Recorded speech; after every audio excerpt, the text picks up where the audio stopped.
You're not just learning to write, but you're writing to learn. Right now, let's hear from SRSD creator Dr. Karen Harris on the value of SRSD's close reading strategy, TWA. TWA is an excellent close reading strategy that was developed by Linda Mason and her colleagues to improve reading comprehension, and has been researched from elementary grades through high school grades by changing it, scaling it a little down, scaling it a little bit up. It stands for think before reading, think while reading, and think after reading. And each of those major thinks or think-abouts has bullets under it.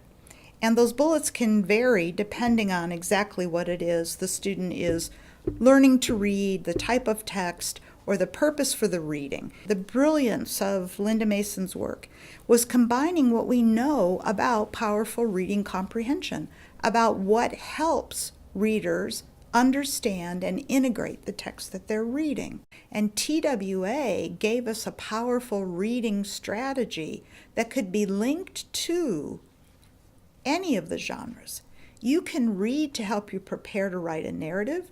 You can read to help you to prepare to write to persuade, and you can read to help you prepare to write to explain or to inform.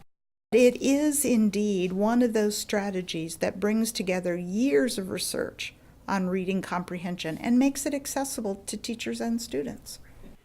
Thanks, Karen. Now let's look at another reading strategy, TRAP, research by Dr. Jessica Hageman. I'll start by saying TRAP is a modified version of the paraphrasing strategy from KU. We know that good readers don't start with just reading. Anytime you're going to read something, even a newspaper, a good reader is going to look at the title, they're going to maybe look at pictures, they're going to know that they're interested because they saw something about whatever it is they're reading. So that's kind of the pre-steps of reading. So the entire strategy, as the acronym, is TRAP, which stands for think before you read, or think about what you're about to read, and then read paragraph by paragraph, which is breaking down that large task of reading for students who maybe need help breaking down the task. And then ask yourself what's the main idea and 2 details about that paragraph. And then P, put it into your own words or paraphrase, would be looking at your notes, and that is the TRAP strategy. So one of the things I like to start with when I'm teaching the TRAP strategy is thinking, what are the prerequisites to using the TRAP strategy? One is that students have to be able to read, and somewhat fluently. If they're not able to read fluently, it's less likely that they're able to understand. But then beyond that, it's making sure that they understand what main ideas are, what details are. That also helps guide your instructions. So if you're going to take notes, when you're taking notes, you're not going to write the full sentence down. And then once you've taken those notes, how do you take a second to then ultimately process, or that paraphrasing step?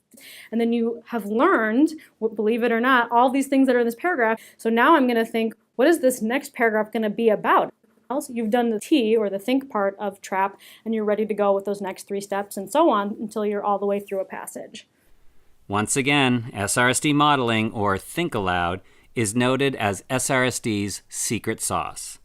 It might feel like they're doing more than they have to, but that goes back to my quote about if you just build that fence, you're not going to chase the sheep. So build the fence, do more think alouds maybe than you think you have to. It doesn't have to be a full one, but maybe 2 minutes of kind of metacognitive, like how did you know to do that? Why is it important you do that? Model that.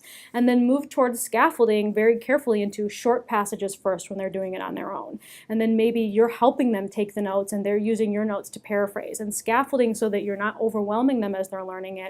Maybe it takes 2 weeks, but at the end of that 2 weeks, you'll have a student who feels successful. And that's actually a big part of strategy instruction for me, is that you're changing a student's mindset about how they see themselves as a learner. And that takes time. You don't get to change that in 5 days.